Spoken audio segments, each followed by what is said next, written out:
Stock market में जब भी नए लोग आते हैं वो आते ही अपने आप को समझने लग जाते हैं कि हम तो भैया इन्वेस्टर्स हैं, हमने एक कंपनी, दो कंपनी, तीन कंपनी के शेयर्स खरीद लिए हैं और हमने स्टॉक मार्केट में इन्वेस्टमेंट करी हुई है।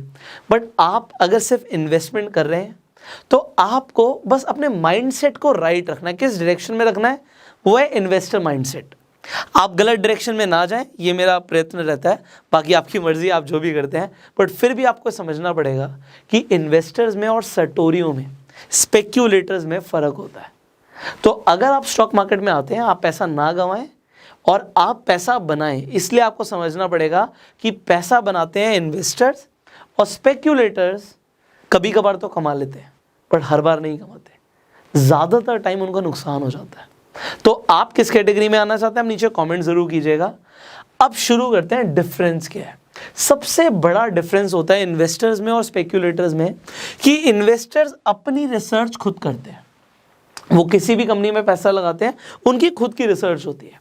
अगर अपनी रिसर्च होगी ना, आप कभी भी किसी को ब्लेम नहीं करोगे। आपने सुना होगा बहुत बार लोगों को, यार मैंने उसके कहने पे पैसे लगा दिए थे, मैंने अपने दोस्त के कहने पे पैसे लगा दिए थे। वो क्या होता है कि आप किसी की बात में आ जाते हो या फिर आप इनफैक्ट न्यूज़ सुनते हो, आप लोगों को सुनते हो। लोगों की अपनी रिसर्च हो सकती है, बट जब आप लोगों के रिसर्च पे पैसा लगाते हो तो आपको बहुत सारी चीज़ें पता ही नहीं होती। सपोर्ट लेवल क्या है, रेजिस्टेंस लेवल क्या है, उसने क्यों रिकमेंड किया वो स्टॉक, बस कहीं से रिकमेंडेशन सुन ली, टिप आ गई हमारे पास, हमने पैसा लगा दिया। तो किसी और की रिसर्च पे, एनालिसिस पे या बोलने पे पैसा लगाने को हम सट्टेबाजी कहते हैं, हम स्पेक्यूलेशन कहते हैं। और अगर आपको कहीं से टिप मिलती है, चलो मिल गई टिप, अच्छी बात है, आपको टिप मिल गई भाई, इतनी सारी कंपनीज हैं, एक अच्छी कंपनी की टिप मिल गई और उसके बाद आपने उस पर खुद रिसर्च करी, खुद दिमाग लगाया, आपने फंडामेंटल एनालिसिस करी, आपने टेक्निकल एनालिसिस करी, आपने देखा कि इस वक्त आपके हिसाब से इस स्टॉक को खरीदना ठीक है भी या नहीं है। फिर होगा क्या कि आपके प्रॉफिट बनाने के चांसेस बढ़ जाएंगे। This is the very first difference. Second difference is कि भैया इन्वेस्टर्स चाहते हैं सबसे पहले कि अगर हम पैसा लगा रहे हैं, यहाँ पे मारवाड़ी गुजराती दिमाग चाहिए हमें, कि हम जो पैसा लगा रहे हैं ना वो सेफ रहे। सेफ्टी ऑफ कैपिटल सबसे पहले चाहिए होता है इन्वेस्टर्स को, कि हम पैसा लगा रहे हैं तो ये पैसा सेफ है, ये पैसा कहीं नहीं जाएगा, डूबेगा नहीं। तो पैसा ना डूबे ये ज्यादा इंपॉर्टेंट है, बढ़ेगा कितना है बात की बात है। बट स्पेक्यूलेटर्स के लिए, सटोरियों के लिए ये फर्क नहीं पड़ता। उन्हें फर्क पड़ता है कितने गुना मिलेगा, कितने टाइम में डबल हो जाएगा हमारा पैसा, बस ये बता दो। आप सोचिए, आपको कुछ ऐसे लोग मिले, सुनने में आए हैं, ऐसे लोग जो कहते हैं बस ये बता दो। आप काफ़ी सारे लोग कमेंट भी करते हैं, सर ऐसे शेयर्स बता दो जो बहुत जल्दी हमारा पैसा डबल कर देंगे। अब सोचिए, डेफिनेटली देखो ऐसे स्टॉक्स हैं मार्केट में, बट रिसर्च अपनी होगी तो ज़्यादा बढ़िया रहेगा। बट अगर हमारा फोकस ही सिर्फ यही है कि सिर्फ पैसा मल्टीप्लाई हो जाए, फिर आप गलत कंपनीज में पैसा लगा दोगे और उससे आपकी सेफ्टी ऑफ कैपिटल नहीं रहेगी। तो पैसा बढ़ेगा वो बाद की बात है। इन्वेस्टर्स पहले देखते हैं कि हमारा पैसा सेफ रहे। Safety of capital there is their primary objective. So आपका ऑब्जेक्टिव क्या है? पहले पैसा लगा रहे हो, पैसा सेफ रहे, और वो अपनी रिसर्च करोगे तो होगा भी।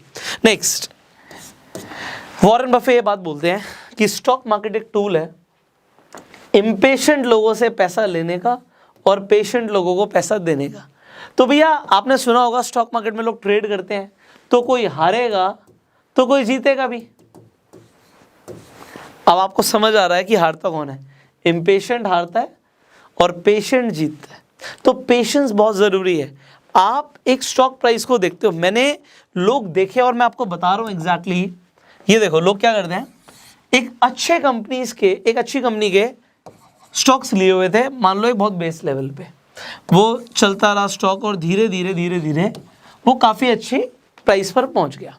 तो यहाँ पे बहुत ज़बरदस्त रिटर्न आ गई। अब लोग क्या करते हैं, पेशेंस लूज हो जाता है। लोग प्रॉफिट के लिए तो वेट ही नहीं करते।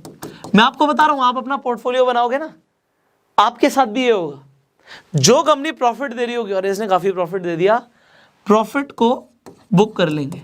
तो प्रॉफिट के लिए लोग इंतज़ार नहीं करते। और जो कंपनी में नुकसान हो रहा होता है, एक कंपनी खरीदी थी और उसका स्टॉक प्राइस नीचे चला गया, इसका वेट करेंगे कि यार कभी तो बढ़ेगा, आप देखना, ऐसे बहुत सारे आपको लोग मिलेंगे, जब वो लूज कर रहे होते हैं they wait and they don't wait for profits. अब मेरा खुद का एक फ्रेंड है, एक बहुत अच्छा स्टॉक है जो मैंने और उसने दोनों ने होल्ड किया हुआ था।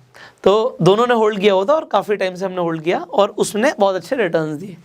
तो मैंने कहा यार अभी इंडस्ट्री ग्रो कर रही है, अभी और भी बढ़ेगा, कुछ प्रॉफिट बुक करना कर ले, तेरी मर्जी है। सो अगेन हुआ क्या, तेरी मर्जी है भाई, मैं रोक तो सकता नहीं, मैं नहीं कर रहा प्रॉफिट बुक, उसने करना कर ले। उसने जैसे ही वो स्टॉक बेचा, सुबह सुबह बेचा, वो दोपहर तक ही और ज़्यादा बढ़ गया और अगले कुछ ही दिनों में वो अपने ऑल टाइम हाई पे भी पहुंच गया। अब वो सोच रहा, उसने ये नहीं देखा कि उसने यहाँ पे भी प्रॉफिट कमाया, उसने कहा नुकसान हो गया भाई। बट नुकसान क्यों हुआ? Because you do not wait for profit. आप प्रॉफिट बहुत जल्दी बुक करते हो, इम्पेशेंट हो जाते हो।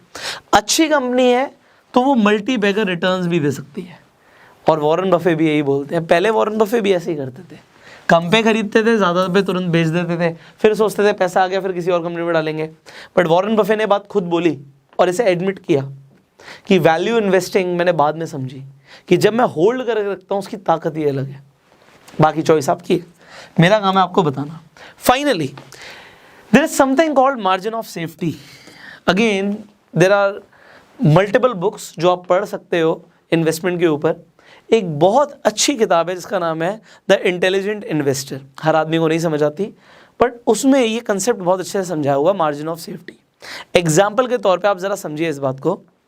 मान लेते हैं आप एक कॉन्ट्रैक्टर है, आपको कॉन्ट्रैक्ट मिलता है गवर्नमेंट की तरफ से कि आपको एक ब्रिज बनाना है, एक पुल बनाना है, और उस पुल से बहुत हैवी ट्रैफिक जाएगा, ट्रक निकलेंगे, बस निकलेगी, बहुत कुछ निकलेगा।